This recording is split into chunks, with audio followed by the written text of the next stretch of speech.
حیوان اپنے مالک کا زیادہ وفادار ہوتا ہے، جبکہ انسان اپنے پروردگار کا اتنا وفادار نہیں ہوتا۔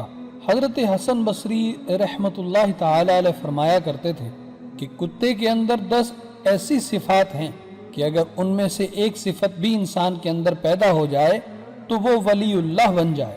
فرماتے ہیں کہ کتے کے اندر قناعت ہوتی ہے، جو مل جائے یہ اسی پر قناعت کر لیتا ہے، راضی ہو جاتا ہے۔ یہ قانعین اور صابرین کی علامت ہے۔ کتا اکثر بھوکا رہتا ہے، اس میں انسانوں کی اکثریت سے زیادہ بھوک برداشت کرنے کی صلاحیت ہوتی ہے، اور یہ بات صالحین کی نشانی ہے۔ ایک کتے پر اگر دوسرا کتا اپنے زور اور طاقت کی بنیاد پر غالب آ جائے تو یہ اپنی جگہ چھوڑ کر دوسری جگہ چلا جاتا ہے۔ یہ راضیین کی علامت ہے۔ کتے کا مالک اسے مارے بھی تو یہ اپنے مالک کو چھوڑ کر نہیں جاتا، یہ صادقین کی نشانی ہے۔ اگر اس کا مالک بیٹھا کھانا کھا رہا ہو تو یہ باوجود طاقت اور قوت کے اس سے کھانا نہیں چھینتا، دور سے ہی بیٹھ کر دیکھتا رہتا ہے، یہ مساکین کی علامت ہے۔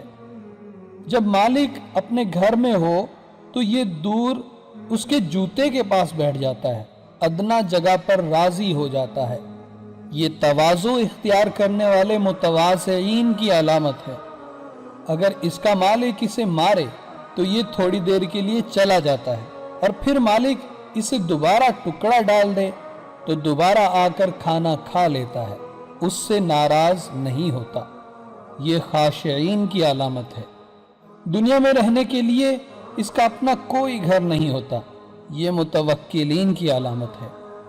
رات کو یہ بہت کم سوتا ہے، راتیں جاگ جاگ کر گزارتا ہے، یہ محبین کی علامت ہے۔ جب مرتا ہے تو اس کی کوئی میراث نہیں ہوتی، یہ زاہدین کی علامت ہے۔ اب ہمیں غور کرنا چاہیے کہ کیا ان صفات میں سے کوئی صفت ہم میں بھی موجود ہے؟